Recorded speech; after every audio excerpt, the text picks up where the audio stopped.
विद्याम classes my dear students, मैं आपका social studies teacher विकट त्रिवेदी और आज का हमारा टॉपिक है सेक्टर्स ऑफ इंडियन इकोनॉमी। ये आपके इकोनॉमिक्स सेक्शन का टॉपिक है। आज के इस चैप्टर में हम समझेंगे कि इंडियन इकोनॉमी में कौन कौन से सेक्टर्स होते हैं, इंडियन इकोनॉमी में कौन कौन से सेक्टर्स किस किस तरीके से कंट्रीब्यूट करते हैं और उन सेक्टर्स का काम होता क्या है। ठीक है, काफी इंटरेस्टिंग चैप्टर है और काफी इंपॉर्टेंट है आपके एग्जाम के लिए। So let's start. हमारा पहला टॉपिक है इंट्रोडक्शन। हमारा पहला क्या टॉपिक है? Introduction, sectors of Indian economy. सीधा सीधा हमारा पहला टॉपिक मैंने नाम दिया है सेक्टर्स ऑफ इंडियन इकोनॉमी। पहले हम समझते हैं कि कौन सी चीज होती है, कौन से फैक्टर्स होते हैं जो इंडियन इकोनॉमी के सेक्टर्स को बनाते हैं। ठीक है, उन फैक्टर्स के बारे में बात करेंगे हम। देखो, सबसे पहली चीज है economic activity result in the production of goods and services. जब भी हमारे दिमाग में इकोनॉमिकल एक्टिविटी का ध्यान आता है, पता होगा इकोनॉमिकल एक्टिविटीज क्या होती है, नहीं पता कोई बात नहीं, आसान भाषा में थोड़ी देर में मैं समझा देता हूं। इकोनॉमिकल एक्टिविटी वो होती है, मैंने आपसे कुछ सामान लिया, आपने सामान मुझे बेच दिया, मैंने उसके रिटर्न में आपको पैसे दे दिए, that is economical activity. That is what? Economical activity. मैं कुछ चीज मैन्युफैक्चर कर रहा हूं, मैं वो चीज बेच रहा हूं, उसके बदले में मुझे पैसे मिल रहे हैं, वो होती है इकोनॉमिकल एक्टिविटी। तो बेसिकली इकोनॉमिकल एक्टिविटी वो एक्टिविटी होती है जिसमें मनी इन्वॉल्व होती है, ट्रांजैक्शन ऑफ मनी इन्वॉल्व होता है। आई बात समझ में? जिसमें क्या इन्वॉल्व होता है? मनी या ट्रांजैक्शन ऑफ मनी। अब जब हम इकोनॉमिक एक्टिविटीज की बात करते हैं तो हमारे दिमाग में यही चीज आती है, कुछ बनाना, बेच देना, कुछ खरीद लेना, कुछ बेच देना। ठीक है, बेसिकली हमारे दिमाग में गुड्स की बात आती है। गुड्स मतलब यहाँ पर शाबाशी वाला गुड नहीं, गुड्स मतलब चीजों की याद आती है कि मैंने कुछ बनाया, मैंने बेच दिया, आपने कुछ बनाया, मैंने खरीद लिया। ये हो गई हमारी इकोनॉमिकल एक्टिविटी। एक चीज जो हम इकोनॉमिकल एक्टिविटी को समझते समझते भूल जाते हैं, दैट इज सर्विसेज। जितनी भी वो सर्विसेज जिसके एक्सचेंज में आपको मॉनेटरी ट्रांजैक्शन हो रहा है, जिसके बदले में आपको पैसे मिल रहे हैं, वो भी किसमें आती है? इकोनॉमिकल एक्टिविटीज में आती है। किसमें आती है वो? इकोनॉमिक एक्टिविटीज में। Like I am a teacher, when I teach you I get money, that is service I provided you a service and in exchange of that I get some money. In same way other services like we can say a doctor treats a patient, doctor patient को treat करता है, उसके exchange में उसको पैसा मिलता है। Doctor ने सर्विस प्रोवाइड करी, डॉक्टर ने वहां कुछ गुड्स नहीं बेचे, वहां पर कोई ऐसा नहीं हुआ कि डॉक्टर के पास गए और डॉक्टर ने कुछ आपको चीज दे दी, डॉक्टर ने अपनी सर्विसेज प्रोवाइड करी। तो इकोनॉमिकल एक्टिविटीज में वो चीजें भी आती है जिनको सर्विसेज बोला जाता है, लेकिन शर्त ये है, कंडीशन ये है कि उन एक्टिविटीज के एक्सचेंज में आपको मॉनेटरी, उन एक्टिविटीज के एक्सचेंज में, उन सर्विसेज के एक्सचेंज में आपको मॉनेटरी ट्रांजैक्शन होना जरूरी है। ठीक है, these activities are classified into 3 main groups based on their nature. ठीक है, ये जो इकोनॉमिकल एक्टिविटीज होती है इनको 3 पार्ट्स में डिवाइड किया गया है बेस्ड ऑन देयर नेचर। मतलब इससे एक चीज क्लियर होती है, ये इकोनॉमिकल एक्टिविटीज जो होती है इनका नेचर क्या होता है? एक दूसरे से बिल्कुल अलग अलग, एक दूसरे से बिल्कुल different. Let's see how. Grouping them makes it easier to understand how people earn a living and how the economy function. हमको दो चीजें बड़ी आसानी से समझ में आ जाती है ग्रुपिंग करने के बाद, इनको ग्रुप्स में डिवाइड करने के बाद, कि लोग पैसा कैसे कमाते हैं और इकोनॉमिकल एक्टिविटीज काम कैसे करती है। ठीक है, लोग पैसा कैसे कमाते हैं और इकोनॉमिकल एक्टिविटीज काम कैसे करती है। ठीक है, जल्दी से हम आ जाते हैं हमारे मेन टॉपिक पे। ये जो 3 सेक्टर्स है जिनमें इंडियन इकोनॉमी को डिवाइड किया गया है, या बेसिकली इकोनॉमी को डिवाइड किया गया, वो सेक्शंस है primary, secondary and tertiary. Very important thing for from your exam point of view. कौन कौन से 3 सेक्शंस है? Primary, secondary, tertiary. Primary, secondary, tertiary, याद रखना है तीनों सेक्टर। इसको टेरिटरी नहीं पढ़ते हैं, इसको टर्शियरी पढ़ते हैं। Primary, secondary, tertiary. ओके, अब हम समझते हैं कि ये सेक्टर्स क्या होते हैं। Primary sector, first sector primary sector. ठीक है, primary sector. Okay, let's start. Involves activities that directly extract and utilise natural resources from the earth, है ना। इन एक्टिविटीज में क्या होता है? हम डायरेक्टली अर्थ से रिसोर्सेज को क्या करते हैं? एक्सट्रैक्ट करते हैं और उनका यूज करते हैं। नहीं आया समझ? कोई बात नहीं। एग्रीकल्चर, जमीन है, जमीन पे हमने खेती करी और खेती से हमने क्या उगाया? गेहूं उगाया, कॉटन उगाया। That is primary activity, that is primary sector, that is what? That is primary sector। जब हम किसी चीज को मैन्युफैक्चर नहीं कर रहे हैं, हम किसी चीज को नेचुरली प्रोड्यूस कर रहे हैं, नेचुरल चीजों का यूज करके, that is primary sector। It forms the foundational base for all other products that are subsequently made। अगर गेहूं नहीं उगेंगे तो ना रोटी बनेगी ना कुछ और, अगर कॉटन नहीं उगेगा तो ना शर्ट बनेगी ना टी शर्ट। तो ये जो है ये हर इंडस्ट्री का, ये दो जो बचे हुए बाकी जो सेक्टर्स है ना, सेकेंडरी सेक्टर और टर्शियरी सेक्टर, सेकेंडरी सेक्टर और टर्शियरी सेक्टर का बेसिस जो होता है दैट इज प्राइमरी सेक्टर। अगर प्राइमरी सेक्टर प्रोडक्शन करना ही बंद कर देगा तो सेकेंडरी और टर्शियरी सेक्टर की एग्जिस्टेंस भी क्या हो जाएगी, खत्म हो जाएगी। लेकिन इसका मतलब ये नहीं कि सिर्फ सेकेंडरी सेक्टर और टर्शियरी सेक्टर ही प्राइमरी सेक्टर पे बेस्ड है।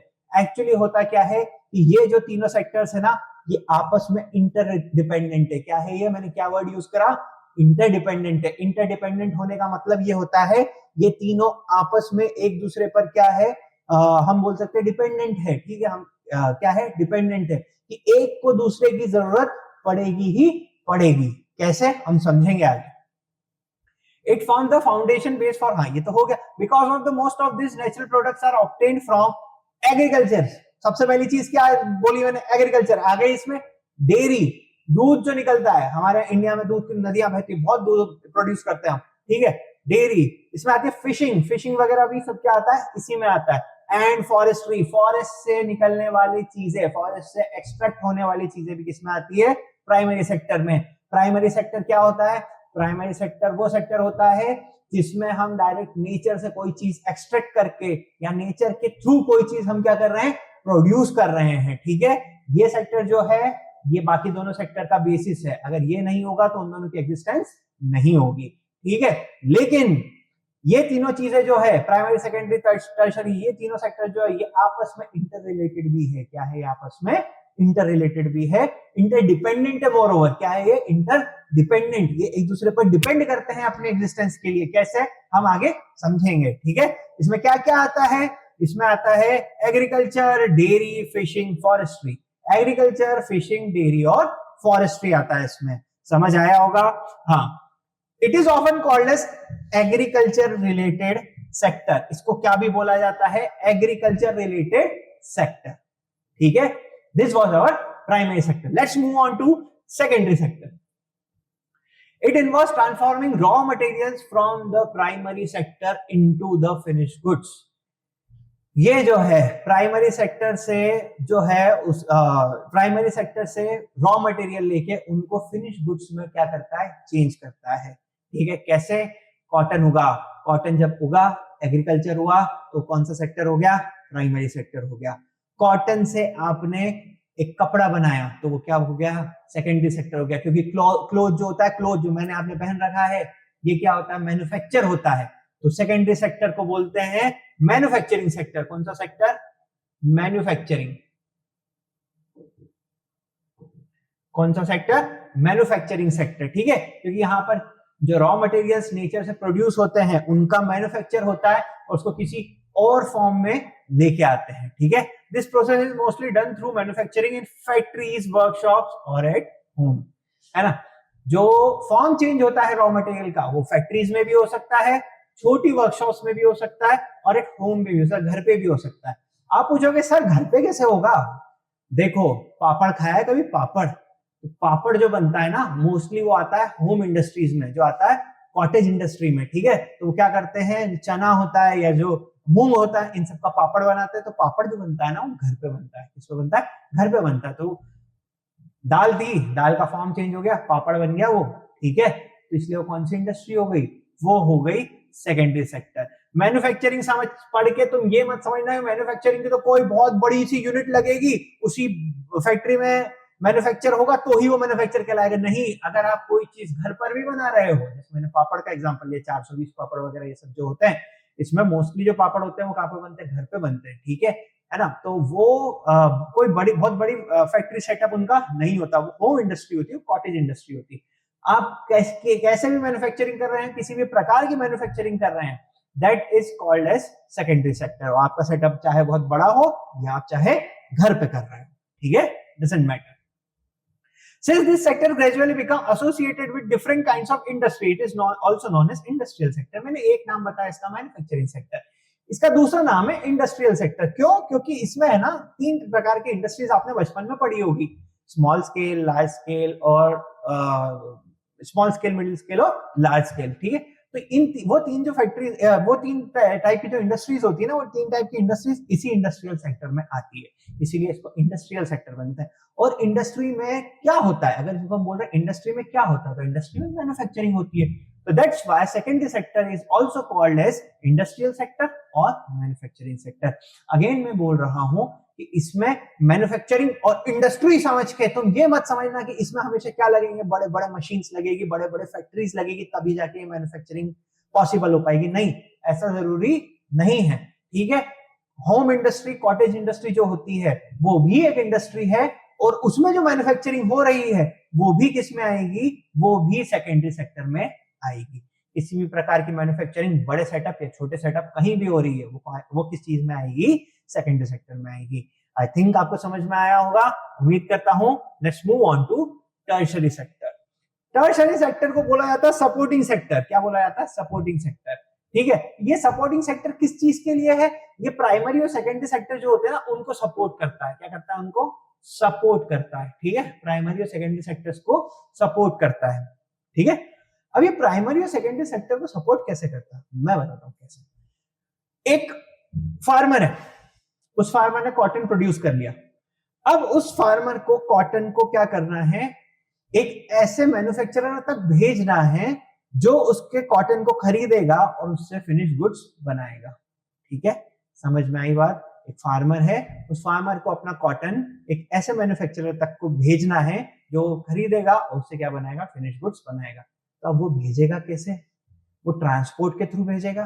किसके थ्रू भेजेगा, वो ट्रांसपोर्ट के थ्रू भेजेगा। वो आई बात समझ में। तो ट्रांसपोर्ट क्या कर रहा है, इसको सपोर्ट कर रहा है। ट्रांसपोर्ट ने भी किसको सपोर्ट किया, प्राइमरी सेक्टर को सपोर्ट किया। अब तुम लोग पूछोगे सर सेकेंडरी सेक्टर को कैसे करेगा ट्रांसपोर्ट सपोर्ट। जब मैन्युफैक्चरिंग हो जाएगी, मान लो शर्ट है, इस शर्ट की मैन्युफैक्चरिंग हो गई, तो इसको शॉप्स तक लेके भी तो जाना पड़ेगा, इसको मार्केट तक लेके भी तो जाना पड़ेगा। तो अगेन किसकी जरूरत पड़ गई, टर्शियरी सेक्टर की जरूरत पड़ गई। किसकी जरूरत पड़ गई, टर्शियरी सेक्टर की जरूरत पड़ गई। कैसे पड़ गई, क्योंकि चीजों को हमको ट्रांसपोर्ट के थ्रू भेजना पड़ेगा। किसके थ्रू भेजना पड़ेगा, ट्रांसपोर्ट के थ्रू, ठीक है। तो ये क्या है, सपोर्टिंग सेक्टर है। अब देखो मैंने तुमको एक बात बोली थी कि ये तीनों सेक्टर्स क्या है, इंटरडिपेंडेंट है, और मैंने बोला था ये चीज हम जो है आगे समझेंगे। अब हम समझते हैं कैसे। देखो सबसे पहली चीज, अगर रॉ मटेरियल नहीं बनता, अगर रॉ मटेरियल प्रोड्यूस ही नहीं होता, क्या प्रोड्यूस नहीं होता, रॉ मटेरियल प्रोड्यूस ही नहीं होता, तो सेकेंडरी सेक्टर में मैन्युफैक्चर करने के लिए कुछ रहता क्या, नहीं रहता ना। अब सेकंड प्राइमरी सेक्टर ने रॉ मटेरियल प्रोड्यूस कर दिया, सेकेंडरी सेक्टर ने क्या किया, रॉ मटेरियल को फिनिश गुड्स में प्रोड्यूस कर कन्वर्ट कर दिया, सॉरी क्या कर दिया, कन्वर्ट कर दिया, ठीक है। अब उस कन्वर्टेड गुड को, उस मैन्युफैक्चर्ड गुड को आपको मार्केट तक लेके भी तो जाना है, जाना है मार्केट तक लेके, ठीक है। तो उसके लिए किसकी जरूरत पड़ गई, टर्शियरी सेक्टर की जरूरत पड़ गई। किसकी जरूरत पड़ गई, उसके लिए टर्शियरी सेक्टर की जरूरत पड़ गई, ठीक है। उसके लिए ट्रांसपोर्ट की जरूरत पड़ी, ट्रांसपोर्ट किसमें आता है, टर्शियरी सेक्टर में आता है। आई बात समझ। टर्शियरी सेक्टर में दूसरी चीज आती है, दूसरे प्रकार की सर्विस प्रोवाइडिंग, जैसे टीचिंग, अकाउंटिंग और डॉक्टर, लॉयर, ये सारी चीजें जो आती है ना, ये सारी चीजें भी किसमें आती है, टर्शियरी सेक्टर में आती है, ठीक है। Consist of activity that support primary and secondary sector. अभी हमने समझे ट्रांसपोर्ट वाले एग्जांपल से, it does not provide any physical goods. Tertiary sector में कोई फिजिकल गुड नहीं होते हैं, जो प्राइमरी और सेकेंडरी सेक्टर में फिजिकल गुड्स होते हैं, रॉ मटेरियल भी फिजिकल होता है, फिनिश प्रोडक्ट भी क्या होता है, फिजिकल होता है, ठीक है। लेकिन टर्शियरी सेक्टर सर्विस प्रोवाइडिंग होता है, इसमें कोई फिजिकल गुड इन्वॉल्व नहीं होता। It does not produce any physical good directly. Instead, it generates essential services. क्या करता है ये, essential services, वो सर्विसेज देता है जो अगर प्राइमरी और सेकेंडरी सेक्टर को नहीं मिलेगी तो उनमें जो काम कर रहे लोग हैं उनको प्रॉब्लम हो जाएगी। उनमें जो काम कर रहे लोग हैं, वो जो इंडस्ट्रीज है, उन इंडस्ट्रीज को क्या पड़ेगा, इफेक्ट पड़ेगा। क्योंकि चीज अगर मार्केट तक नहीं पहुंचेगी तो फिर क्या होगा, चीज मार्केट तक नहीं पहुंचेगी तो प्रोड्यूसर जो होंगे उनको नुकसान होगा, सीधी सी बात। Commonly known as the service sector, इसको क्या बोलते हैं, सर्विस सेक्टर बोलते हैं। क्या बोलते हैं इसको, सर्विस सेक्टर बोलते हैं, ठीक है। मैंने बोला ट्रांसपोर्ट का मैंने एग्जांपल दिया, ट्रांसपोर्टेशन के अलावा कौन कौन सी चीजें आती है इसमें, टीचिंग, लॉयर, डॉक्टर, ये सारी जो सर्विसेज प्रोवाइड होती है ना, वो टर्शियरी सेक्टर में ही आती है। किसमें आती है, हमारे टर्शियरी सेक्टर में। हाँ देखो एग्जांपल में दे दिया है, ये example includes banking, transport, communication, trade and education. IT sector जो होता है ना, आईटी सेक्टर अभी काफी बूम पर है, आईटी सेक्टर। वो पूरा का पूरा टर्शियरी सेक्टर है, वो सर्विस प्रोवाइडिंग सेक्टर है। क्या है वो? सर्विस प्रोवाइडिंग सेक्टर है। वो किसी प्रकार का कोई फिजिकल गुड नहीं बना रहे हैं, वो सर्विसेज प्रोवाइड कर रहे हैं। क्या कर रहे हैं? वो सर्विसेज प्रोवाइड कर रहे हैं। Okay, so these were the three sectors, primary sector, secondary sector and tertiary sector. Primary sector में चीजें प्रोड्यूस होंगी, सेकेंडरी सेक्टर में उस रॉ मटेरियल को जो प्राइमरी सेक्टर में बना है उसको क्या किया जाएगा? फिनिश गुड्स में कन्वर्ट किया जाएगा और टर्शियरी सेक्टर के थ्रू उसको मार्केट्स में भेजा जाएगा। टर्शियरी सेक्टर में दूसरी चीज क्या आती है? बैंकिंग, डॉक्टर, इंजीनियर, ये सारी चीजें। ओके, समझ आया होगा उम्मीद करता हूं। हाँ, अभी हमने समझा था, जब चैप्टर की शुरुआत की थी तब हमने मैंने एक चीज बोली थी कि हम समझेंगे कौन सा सेक्टर कैसे शेयर करता है। तो कौन सा सेक्टर इंडियन इकोनॉमी में कैसे शेयर करता है अपने, मतलब ये जो तीन जो सेक्टर्स होते हैं ना, देखो प्राइमरीली ये जो तीन सेक्टर्स होते हैं ना, ये सेक्टर्स इकोनॉमी में क्या करते हैं? अपना अपना शेयर करते हैं, अपना अपना क्या करते हैं? शेयर करते हैं, अपना अपना पार्ट जो है इकोनॉमी में प्ले करते हैं। समझते हैं कौन सा सेक्शन कौन सा पार्ट कैसे करता है। ठीक है, सबसे पहले हम समझेंगे जीडीपी, फिर आएंगे सेक्टोरल शेयर में कि कौन सा जो सेक्टर है उसका शेयर ज्यादा है, किसका कम है, किसका पहले ज्यादा था अब कम हो गया, उसके रीजंस क्या क्या। ओके, सबसे पहले समझते हैं अपन gross domestic product, that is GDP. काफी सुन रहे होगे, अगर आजकल तुम न्यूज़पेपर पढ़ रहे हो तो काफी सुन रहे होगे कि हमारी जीडीपी बढ़ गई, हमारी जीडीपी कम हो गई, हमारी जीडीपी ये वो। तुमको पता भी है जीडीपी क्या होता है? आज मैं बताता हूँ। GDP is the total value of final goods and services produced with in a country in a year. एक साल में जितने भी गुड्स प्रोड्यूस करे हैं और जितनी भी सर्विस प्रोवाइड करी है, एक साल में जितने भी गुड्स प्रोड्यूस किए हैं और जितनी भी सर्विस प्रोवाइड की है, जितने भी गुड्स प्रोड्यूस किए हैं और जितनी भी सर्विस प्रोवाइड की है, उनकी टोटल वैल्यू कहलाती है GDP, gross domestic product. Am I clear? Okay, देखो वापस समझ लो, कोई बात नहीं। एक साल में एक कंट्री ने कितने गुड्स प्रोड्यूस करे हैं और कितने सर्विसेज प्रोवाइड करी है, उसकी टोटल वैल्यू, याद रखना गुड्स एंड सर्विसेज दोनों आता है इसमें, उसकी टोटल वैल्यू जो होगी that is GDP. Okay, that is what? GDP. Okay, that is GDP. So let's move on. Over the past few decades, all the sectors have grown, but tertiary sector has grown the most. देखो, एक time था, अभी भी कुछ लोग कहते हैं, लेकिन एक टाइम था जब बोला जाता था कि India is an agricultural prominent country. Bharat एक कृषि प्रधान देश है। क्या प्रधान देश है? कृषि प्रधान। तो इस टर्म का मतलब क्या होता है कृषि प्रधान का, एग्रीकल्चर प्रोमिनेंट कंट्री का? Most of the people were engaged in agriculture, है ना। मैक्सिमम पॉपुलेशन जो थी वो क्या करती थी? एग्रीकल्चर में लगी हुई थी। वो क्या करते थे? एग्रीकल्चर करते थे। ठीक है, लेकिन पिछले कुछ डिकेड्स की बात करें तो टर्शियरी सेक्टर क्या हुआ है? राइज पे हुआ है। टर्शियरी सेक्टर क्या हुआ है? राइज पे हुआ है। टर्शियरी सेक्टर राइज पे कैसे हुआ है? टर्शियरी सेक्टर का राइज मतलब होता है सर्विस प्रोवाइडिंग का राइज। किसका राइज? सर्विस प्रोवाइडिंग का राइज। अब देखो, इसके पीछे कई कारण हो सकते हैं, कई कारण है एक्चुअली। देखो, सबसे पहली बात तो क्या कि पहले जो होता था एजुकेशन का लेवल उतना नहीं था जितना बाद में इंडिया में 70s के बाद इंडिया में जो एजुकेशन लेवल बढ़ता गया, लोग पढ़ते गए, लोग जो है उनको समझ आता गया कि हमको क्या बनना है? प्रोफेशनल बनना है। और तुम एक चीज ध्यान रखना, इसमें जो जो चीजें आती है सर्विस सेक्टर में, है ना, टीचिंग, ठीक, इंजीनियरिंग, डॉक्टर, है ना, और अपना लॉयर, है ना, ये सारी चीजें जो होती है, ये चीजें पढ़े लिखे लोग करते हैं। कौन करते हैं? पढ़े लिखे लोग करते हैं, जिनके पास नॉलेज होता है, जिनके पास डिग्रीज होती है, जिनके पास स्किल और एक्सपीरियंस होता है इस चीज का, वो करते हैं। ठीक है, तो इंजीनियरिंग वगैरह ये सारी चीजें, तो इसलिए टर्शियरी सेक्टर का क्या हो रहा है? राइज हो रहा है। क्यों हो रहा है? ऐसा क्यों हो रहा है कि लोग टर्शियरी सेक्टर में ज्यादा जाना पसंद कर रहे हैं, सर्विस प्रोवाइड करना ज्यादा पसंद कर रहे हैं? सबसे पहली चीज तो एजुकेशन क्या हो गया? एक्सेसिबल हुआ है। एजुकेशन क्या हुआ है? एक्सेसिबल हुआ है। मैं ये नहीं बोल रहा हूँ education is completely accessible to all the people in India, ठीक है, मैं बोल रहा हूँ education comparatively to early independence decades, मतलब जब भारत आजाद हुआ था उस समय के जो डिकेड्स है 50s 60s and mid 70s, उससे एजुकेशन क्या हुआ? डेवलप हुआ धीरे धीरे उनसे एजुकेशन क्या हुआ? आगे बढ़ा। दूसरी चीज, अब एजुकेशन एक्सेसिबिलिटी आसान हो गई, आपको एजुकेशन लोन्स प्रोवाइड किए जा सकते हैं, कोर्स की और भी कई सारी रिजर्वेशन वगैरह ऐसी सारी चीजें जो है हमारे सिस्टम में है। तो इसके कारण क्या हो रहा है कि लोग पढ़ना चाह रहे हैं, लोग आगे बढ़ना चाह रहे हैं और लोग सर्विस प्रोवाइडर्स बनना चाह रहे हैं। एक इंटरेस्टिंग फैक्ट मैं तुमको बताता हूं कि अमेरिका जैसा जो कंट्री है ना, America is a very developed country, we all know that America is a very developed country.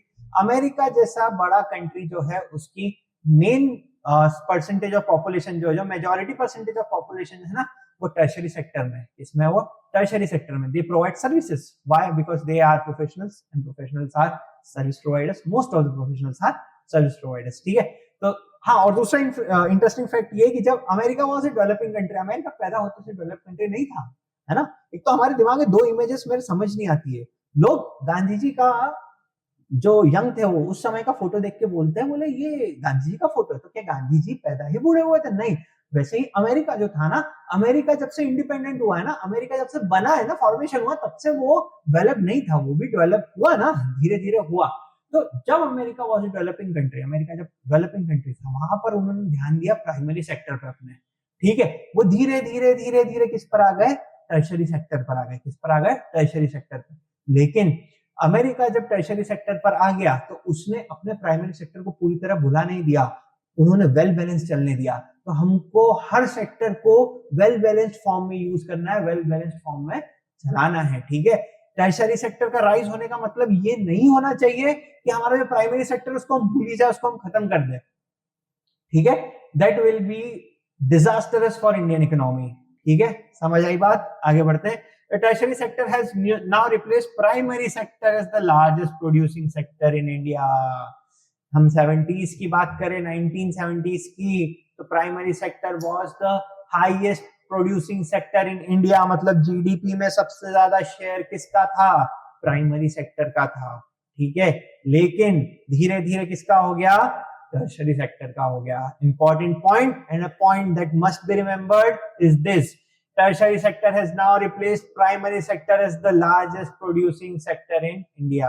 tertiary sector currently India का largest producing sector है इंडियन इकोनॉमी का। ओके, अब हाँ, तो बात ये आती है कि सर आप तो बोल रहे हो टर्शियरी सेक्टर, टर्शियरी सेक्टर, अब हमको बताओ कि इंडिया में सबसे ज्यादा पीपल कहाँ एम्प्लॉयड है ना? कैसे टर्शियरी सेक्टर में एम्प्लॉयड है या किसी दूसरे सेक्टर में एम्प्लॉयड है, कैसे? आप हमको बताओ। Despite the tertiary sector contributing the most in the GDP, the primary sector remains the largest employer. कितनी अजीब बात है, कितनी अजीब बात है कि tertiary sector is the most contributing, largest contributing sector in Indian economy. लेकिन फिर भी डिफरेंस समझना ध्यान से, लेकिन फिर भी सबसे ज्यादा लोग कहाँ एम्प्लॉयड है? प्राइमरी सेक्टर में। कहां पर? प्राइमरी सेक्टर में। Difference should be remembered. सबसे पहली बात क्या? टर्शियरी सेक्टर सबसे ज्यादा प्रोड्यूसिंग सेक्टर है इंडियन इकोनॉमी का। सबसे ज्यादा शेयर किसका है? टर्शियरी सेक्टर का है इंडियन इकोनॉमी में। लेकिन फिर भी सबसे ज्यादा लोग कहां एम्प्लॉयड है? सबसे ज्यादा लोग एम्प्लॉयड है प्राइमरी सेक्टर में। कहां एम्प्लॉयड है? प्राइमरी सेक्टर में। The main reason of this thing is that कि गांव जो है ना, जहां पर एजुकेशन की रियल नीड है, जहां पर फ्री एजुकेशन या लो रेट एजुकेशन की रियल नीड है, वहां तक एजुकेशन नहीं पहुंच पाता है, वहां तक एजुकेशन नहीं पहुंच पाता है। ठीक है, so that's why people are still engaged in primary activities like agriculture and that. तो आपका सवाल दूसरा ये होगा कि सर क्या, तो फिर इस हिसाब से तो सब मेजॉरिटी ऑफ पॉपुलेशन जो है, सबसे बड़ा जो सेक्टर है प्राइमरी सेक्टर है, सबसे बड़ा एम्प्लॉइंग सेक्टर जो सबसे ज्यादा लोग जहां काम कर रहे हैं वो प्राइमरी सेक्टर है, तो हमारा ये सेक्टर तो सबसे ज्यादा कॉन्ट्रीब्यूटिंग होना चाहिए। क्यों नहीं है? समझते हैं क्यों नहीं है? More than half of the workers in India still engage in agriculture. ये पॉइंट मैंने समझा दिया, समझते हैं क्यों नहीं है। This mismatch results in underemployment or disguised unemployment in the agricultural sector where more people are working than necessary. जितने लोगों की जरूरत है उससे ज्यादा लोग काम कर रहे हैं सेक्टर में। क्या हो रहा है? एग्रीकल्चरल सेक्टर में जितने लोगों की जरूरत है उससे ज्यादा लोग क्या कर रहे हैं? काम कर रहे हैं। अब देखो होता क्या है, जरूरी नहीं कि अगर कोई एग्रीकल्चर सेक्टर में काम कर रहा है तो उसके पास जमीन और वो खेती ही कर रहा हो। कुछ गरीब लोग ऐसे भी होते हैं जो किसी दूसरे की खेती में क्या करते हैं? काम करते हैं। ठीक है, उनकी कोई फिक्स जॉब नहीं होती, उनका कोई फिक्स लेबर नहीं होता, उनका कोई फिक्स वेज नहीं होता, उनको बहुत प्रॉब्लम्स होती है। ठीक है, वो ये चीज करने पर क्यों मजबूर है? क्योंकि ऑन द फर्स्ट हैंड उनको क्या नहीं मिल पा रहा? बेसिक एजुकेशन भी नहीं मिल पा रहा, बेसिक नेसेसिटीज भी नहीं मिल पा रही। दूसरा रीजन ये है, लैंड है लेकिन क्या कल्टिवेबल लैंड है? जमीन ले लेना, जमीन आपके पास होना और जमीन पर खेती करना दो अलग अलग बातें हैं, है ना। अजीब लग रहा होगा, कैसे सर, जमीन है खेती तो हो जाएगी। जमीन पर मेहनत लगती है खेती के लिए, जमीन पर प्रॉपर इरिगेशन चाहिए, जमीन पर प्रॉपर पेस्टिसाइड्स चाहिए, जमीन पर प्रॉपर खाद चाहिए, तब जाके खेती होती है। ऐसे नहीं तुमने एक प्लॉट ले लिया, कल से खेती शुरू कर दी, पसीने छूट जाएंगे उसमें तुम्हारे, ठीक है।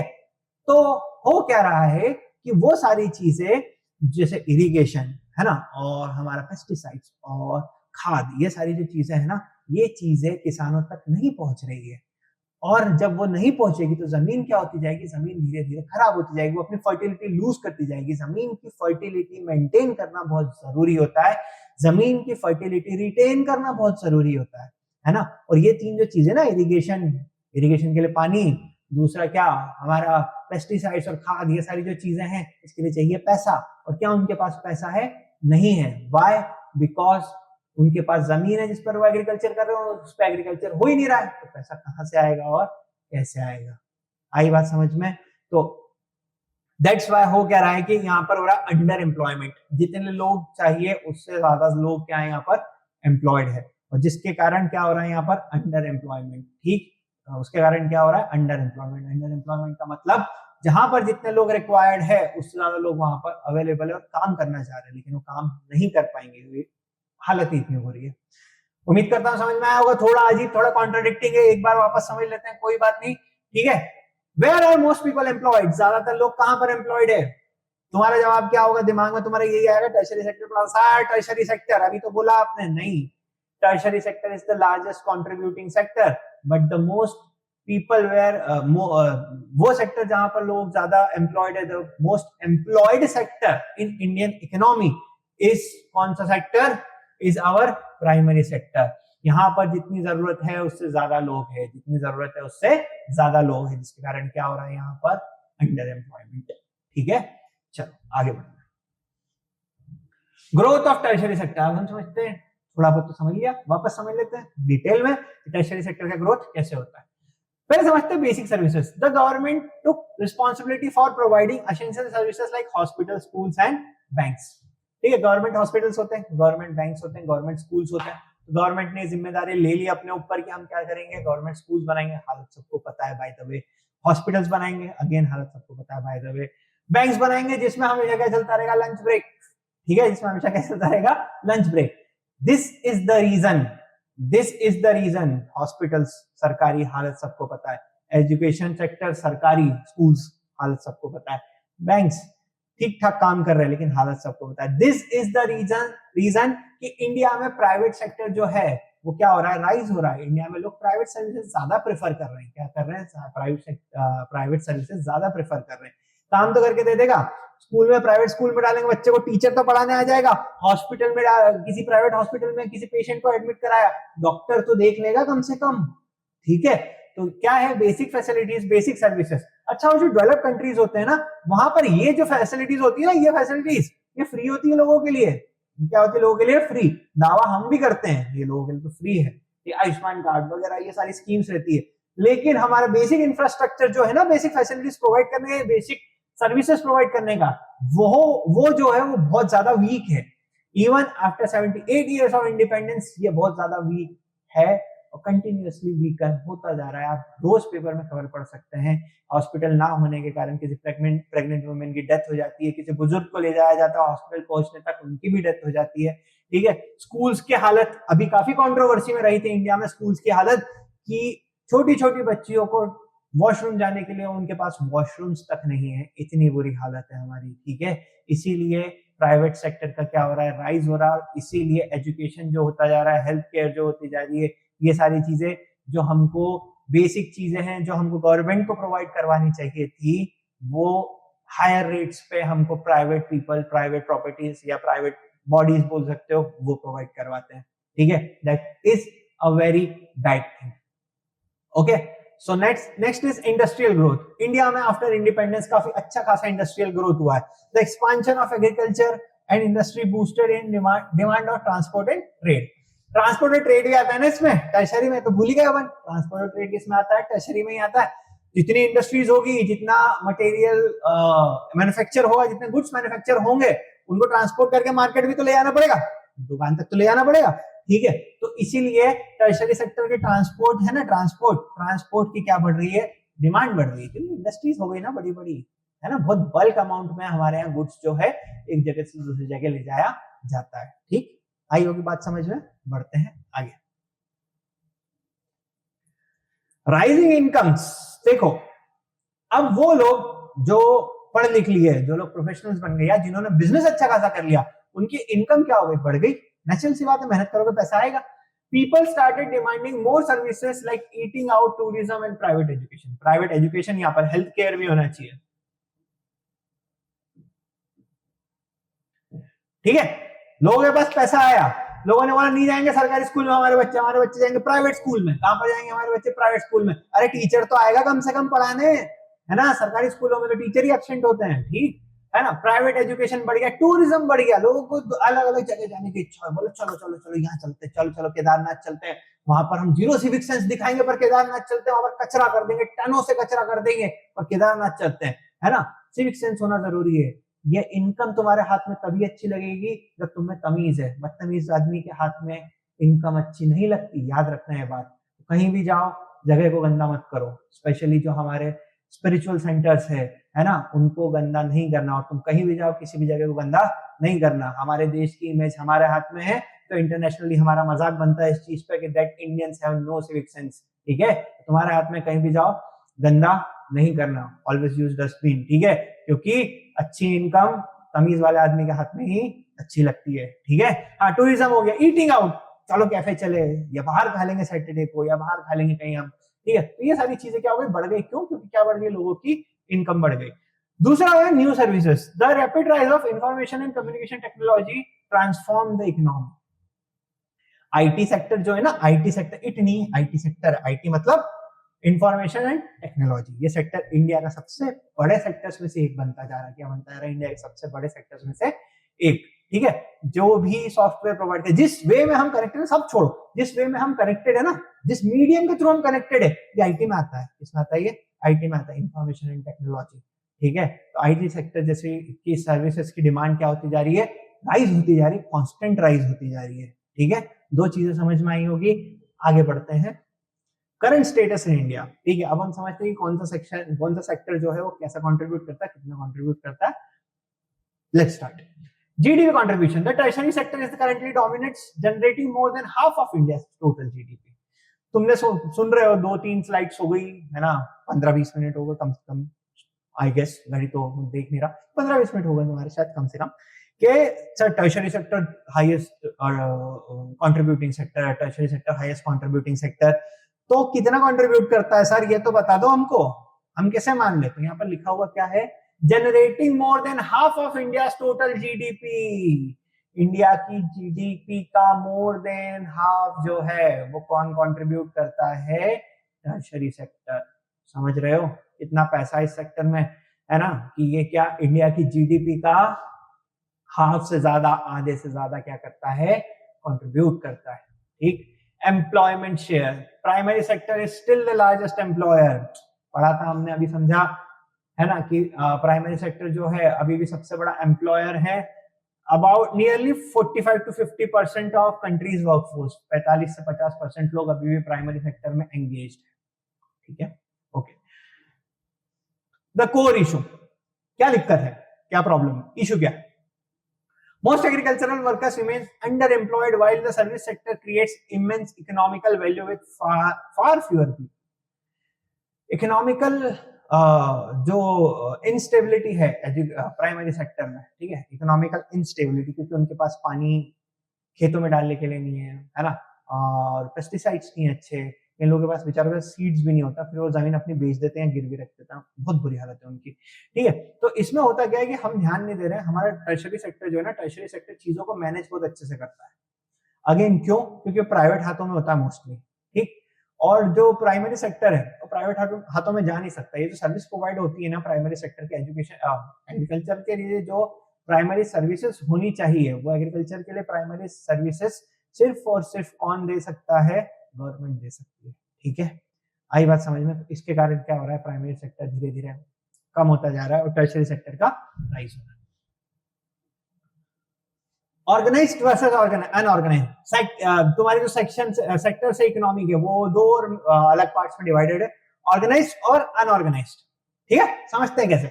Organised sector, enterprises registered by the government, workers enjoy job security, fixed working hours, benefits like paid leaves and pensions. Organise sector जो होता है, ऑर्गेनाइज सेक्टर में क्या होता है, लोगों के पास क्या होता है कि उन कंपनीज में काम करते हैं जो गवर्नमेंट गाइडलाइंस पे चलती है ना, ये लिखा है ना रजिस्टर्ड बाय द गवर्नमेंट, जो गवर्नमेंट गाइडलाइंस पे कंपनी काम करती है उन पे होता है, ठीक, उनमें होता है। ठीक है, वर्कर्स एंजॉय जॉब सिक्योरिटी, उनकी जॉब क्या होती है, परमानेंट होती है, या वो चाहे जब छोड़ के दूसरी जगह ज्वाइन कर सकते हैं। फिक्स्ड वर्किंग आवर्स, उनके वर्किंग आवर्स क्या होते हैं, फिक्स होते हैं कि इतने घंटे काम करना है तो इतने ही घंटे काम करना, उससे ज्यादा नहीं। ठीक है, तीसरा बेनिफिट्स लाइक पेड लीव, अगर आपने छुट्टी ली है तो आपका उस दिन का पैसा आपको मिलेगा, लेकिन लिमिटेड होती है, ऐसा नहीं कि छुट्टी लेते जाओ पैसा आता है, limited. And pensions, and what, pensions, retirement के बाद क्या मिलता है, पेंशन से प्रोविडेंट फंड जो होता है वो बन जाता है, फिर उसमें से पैसा आता रहता है। दूसरा होता है अनऑर्गेनाइज सेक्टर, सिंपल सा बता दूं, ये ऑर्गेनाइज सेक्टर में जो जो चीजें बताई गई है ना, ये अनऑर्गेनाइज सेक्टर में नहीं मिलती। ठीक है, इसमें वेजेस मिलते हैं, सैलरी नहीं मिलती, जो मजदूर होते हैं ना, मजदूर बेचारे वो इसमें आते हैं। ठीक है, small scattered units outside government control, characterized by low pay, no job security, irregular work and lack of benefits. कोई जॉब सिक्योरिटी नहीं, आज काम मिला कल नहीं मिलेगा। ठीक है ना, पैसा बहुत कम मिलना, कोई गवर्नमेंट गाइडलाइन पे काम नहीं करते हैं, और जो भी एडवांटेजेस ऑर्गेनाइज सेक्टर में होते हैं वो अनऑर्गेनाइज सेक्टर में नहीं मिलते उनको। ठीक है, उनको वेज मिलता है, आज काम मिला तो आज का पैसा मिलेगा, आज काम नहीं मिला तो आज का पैसा नहीं मिलेगा। ठीक है, let's public versus private sector. ठीक है, public versus private sector, public sector and private sector दोनों चीजें होती है, एक पब्लिक सेक्टर होता है और एक क्या होता है, प्राइवेट सेक्टर होता है।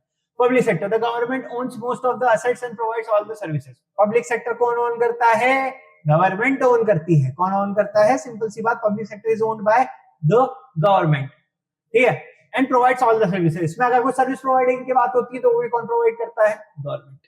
The main motive is public welfare, इसका मेन मोटिव क्या होता है, लोक कल्याण, लोगों का क्या हो, भला हो, लोगों का क्या हो, अच्छा हो, इसीलिए चलाया जाता है। ये प्रॉफिट कमाने के लिए नहीं चलाया जाता। किसके लिए नहीं चलाया जाता है, प्रॉफिट कमाने के लिए ये चीज नहीं की जाती है। ठीक है, example Indian railway, post office, इसमें गवर्नमेंट को कोई फायदा नहीं होता, Indian railway is always in loss.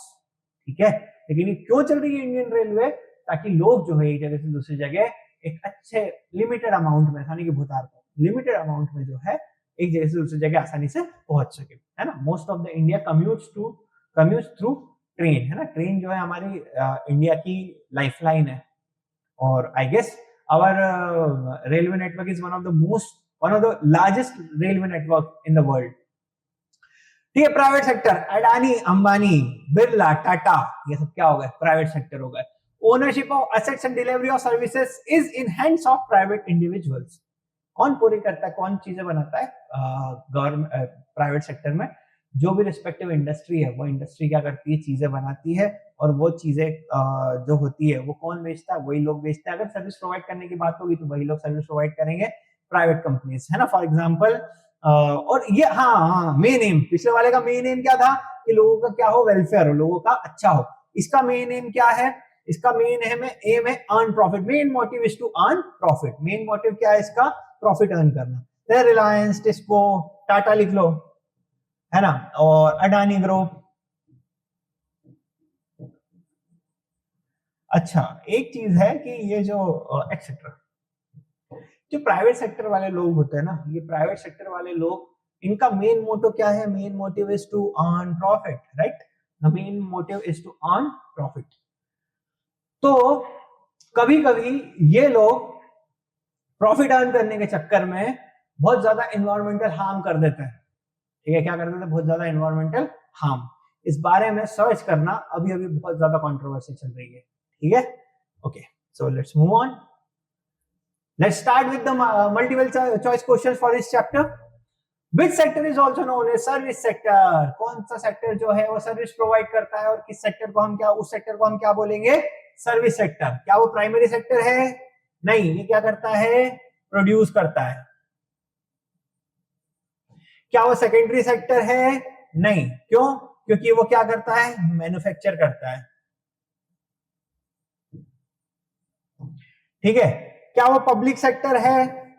Public sector में सर्विस प्रोवाइडिंग आती है, लेकिन क्या पब्लिक सेक्टर को ही सर्विस सेक्टर बोलते हैं? तो नहीं, the right answer is tertiary sector. What is the right answer? Tertiary sector. Okay, tertiary sector is called as service sector. Which of the following is an example of secondary sector? Okay, secondary sector. Again, I am repeating. Secondary sector में क्या होता है? Manufacturing.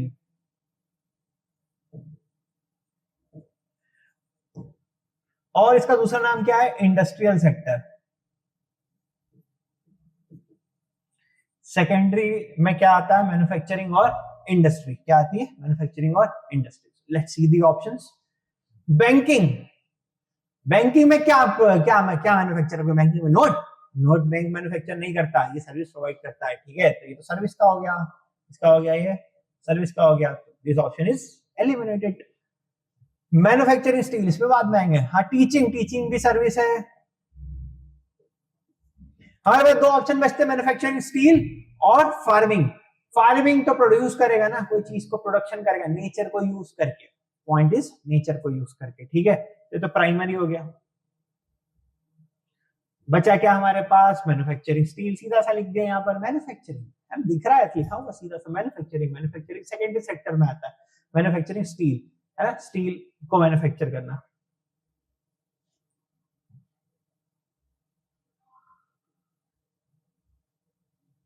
Okay. So the next multiple choice question is, which sector provides job security, regular wages and paid leaves? ऐसा कौन सा sector है जिसमें क्या क्या आता हो? जॉब सिक्योरिटी भी आती हो, रेगुलर वेजेस भी आते हो और पेड लीव्स भी आती हो. एग्रीकल्चरल सेक्टर है क्या? Primary sector. ये तो दोनों ऑप्शन यूं एलिमिनेट हो गए, दोनों एक ही है वो. ठीक. हाँ, तो दो बचे हमारे पास, ऑर्गेनाइज्ड और अनऑर्गेनाइज्ड. अनऑर्गेनाइज सेक्टर में ये सारी चीजें नहीं होती है, इसलिए वो क्या होता है? अनऑर्गेनाइज. हमारा सही आंसर क्या है? Organise sector. Okay, let's start with subjective question using examples. Describe the distinctions between primary, secondary and tertiary sector. Primary sector, secondary sector और टर्शियरी सेक्टर के बीच हमको क्या बताना है? डिफरेंस बताना है ना. तो मैंने बताया था बेसिक डिफरेंस याद रखो इसका. Primary sector is producing raw materials using natural resources. Okay. हाँ, सेकेंडरी सेक्टर में क्या होता है? मैन्युफैक्चरिंग और converting those raw materials into finished products. Tertiary sector में सर्विस प्रोवाइडिंग एंड ट्रांसपोर्टेशन. वो रॉ मटेरियल जो होंगे, रॉ मटेरियल फिनिश्ड गुड्स जो बन गए, उन फिनिश्ड गुड्स को मार्केट तक लेके भी तो जाना पड़ेगा. ठीक है, दैट इज टर्शियरी सेक्टर. हाँ, primary, secondary and tertiary sector, ये तीन डिफरेंस होगा. हाँ सर, टर्शियरी सेक्टर में सर्विस प्रोवाइडिंग भी आता है, like banking, engineering, doctor, lawyer. How is the tertiary sector different from other sectors? Tertiary sector दूसरों से कैसे अलग है? सबसे पहला पॉइंट लिखना है इसमें. इसमें कोई फिजिकल गुड्स नहीं बनते. No physical goods are manufactured in tertiary sector. सबसे पहला पॉइंट लिखना, सबसे अच्छा point. No physical goods are manufactured in tertiary sector. ठीक है, इसमें सर्विस प्रोवाइड होती है. क्या होती है? सर्विस प्रोवाइड होती है. Explain with suitable example. ये लिख देना, कॉटन प्रोड्यूस हुआ. क्या प्रोड्यूस हुआ? कॉटन. कॉटन को मैन्युफैक्चरर तक ले जाना पड़ेगा, ट्रांसपोर्ट का यूज हुआ, टर्शियरी सेक्टर हुआ है. ठीक है, अब उस सेकेंडरी सेक्टर में मैन्युफैक्चरिंग हो गई और मैन्युफैक्चरिंग होकर वो कहां गया? मार्केट तक गया. तो कैसे जाएगा? अपने आप थोड़ी जाएगा, है ना. उसको ट्रांसपोर्ट लेके जाएगा, ट्रांसपोर्टेशन के थ्रू लेके जाएगा. ठीक है. दूसरा एग्जांपल लिखना कि एक बिजनेसमैन है, उस बिजनेसमैन को अकाउंटेंट की जरूरत पड़ी, तो उसने एक अकाउंटेंट को हायर किया. तो अकाउंटेंट जो करेगा, सर्विस प्रोवाइड करेगा. क्या करेगा? वो सर्विस प्रोवाइड करेगा. ठीक है, तो ये टर्शियरी सेक्टर के दो एग्जांपल हो गए. ठीक. Why is the organized sector preferred by employees? Explain its major benefits. जो एम्प्लॉइज हैं इंडिया में, उनको primary sector, sorry, organise sector में क्यों आना है? ऑर्गेनाइज सेक्टर उनको क्यों चाहिए? क्यों उनको ऑर्गेनाइज सेक्टर में अपनी जॉब चाहिए? सबसे पहली चीज, job security, fix salary, paid leaves, है ना, pension benefits and many other benefits. उसमें सबसे बड़ी बात होती है जॉब सिक्योरिटी और फिक्स सैलरी. ठीक है. हाँ, एक्सप्लेन इट्स मेजर बेनिफिट्स. जो डेफिनेशन है उसी में बेनिफिट्स है. जॉब सिक्योरिटी होती है ना, और अपना इनकम फिक्स्ड होती है ना, इनकम इंक्रीज भी होती है ना. लिख देना, इनकम जो होती है इंक्रीज भी होती है. And you are not bound to anyone. You can choose any other company from leaving one company to other. for your own gain. Okay, that's why. So distinguish between, fourth question is distinguish between public sector and private sector based on their ownership and motives. Okay, ownership and moटिव्स, ownership और motives के basis पे हमको किसको वो करना है, private sector and public sector. Ownership किसकी होती है पब्लिक सेक्टर की, गवर्नमेंट की। किसकी होती है, गवर्नमेंट की। गवर्नमेंट ही गुड्स प्रोड्यूस करेगी, गवर्नमेंट ही सर्विस प्रोवाइड करेगी। प्राइवेट सेक्टर की ओनरशिप किसकी होती है, प्राइवेट पर्संस की, प्राइवेट बॉडीज की। ठीक है, हाँ। इनका पब्लिक सेक्टर जो होता है उसका मेन एम क्या होता है कि लोगों को क्या करना, सर्व करना, serving people, welfare of people. ठीक है, लेकिन प्राइवेट सेक्टर जो होता है इसका मेन एम क्या होता है, इसका मेन एम होता है प्रॉफिट कमाना। क्या करना, प्रॉफिट कमाना। Okay, explain the problem of disguised unemployment with a suitable example from the agricultural sector. हाँ, disguised unemployment sorry, disguised unemployment क्या होता है, जहां पर जितने लोगों की जरूरत है उससे ज्यादा लोग क्या होना, एम्प्लॉयड होना। जो हमने एग्रीकल्चर वाले सेक्टर में, प्राइमरी सेक्टर में बात समझी थी, यहाँ पर जितने लोग नीडेड है उससे ज्यादा लोग क्या कर रहे हैं, एम्प्लॉयमेंट में लगे हुए हैं। तो वो वाला एग्जांपल लिख के ये वाला क्वेश्चन हमको क्या करना है, सॉल्व करना है। So this was the chapter sectors of Indian economy. उम्मीद करता हूं आपको समझ में आया होगा। जो कुछ भी डाउट्स है आप कमेंट सेक्शन में छोड़ के जाइएगा। I will try my best to answer them all. Thank you very much. मिलते हैं अगले लेक्चर में एक नए चैप्टर के साथ।